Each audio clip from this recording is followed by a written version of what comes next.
Immerse yourself in the profound insights offered by Father Chuck Belmonte as he delves into daily reflections on various gospel passages from the Bible. Should I be united with other Christians around Jesus? The octave of Christian unity will begin tomorrow. These are days of special petition to the Holy Trinity, in which we ask for the fulfillment of the words of our Lord at the Last Supper. Holy Father, keep in your name those you have given me, so that all be one as we are one. Urged on by the Holy Spirit, we are getting ready to live the octave in a unity of desires with the entire Church. We do so full of supernatural hope, because we know that it has to be the Holy Spirit who moves the hearts of all those who believe in Christ, and who will bring about the perfect unity of all Christians in the one Church.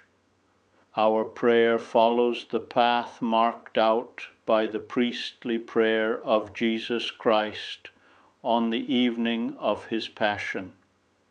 When the time had come for him to pass from this world to the Father, our Lord prays for a holy and compact Church with a unity which points up its beauty, for the supreme and highest principle of the unity of the Church is her resemblance with the mystery of the Trinity of Persons and the unity of only one God the Father and the Son in the Holy Spirit.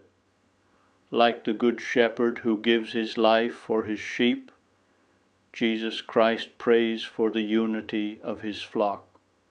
For years he has guided his disciples. He has looked after them one by one, but he knows that the enemy is constantly trying to snatch the sheep and scatter the flock, and his heart suffers, knowing that many will waver and abandon the sheepfold. The prayer of Christ also extends to those who have never been counted amongst his followers, those who never even knew about his flock. I have other sheep that are not of this sheepfold, and I also have to bring them, and they will hear my voice, and will form only one flock with one shepherd. With this octave, the Church wants us to take one more step in identifying our sentiments with those of Jesus. Being well aware of the vicissitudes of the Church throughout history, and conscious of the weakness of the human heart, so easily swayed by error, egoism, discord, and desire for power, our prayer has to be more intense, uniting itself to that of the Good Shepherd. As you, Father, in me and I in you, that they be united in us, that they be one as we are one, I in them and you in me, so that they be united as one, and so that the world might know you have sent me, and that you have loved them as you have loved me.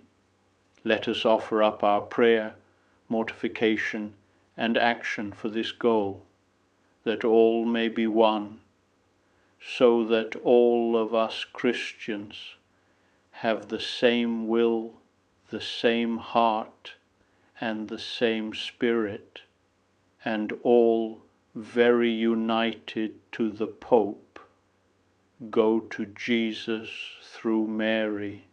I would be delighted to extend an invitation to you once again tomorrow for another insightful reflection on the Gospel by Father Belmonte.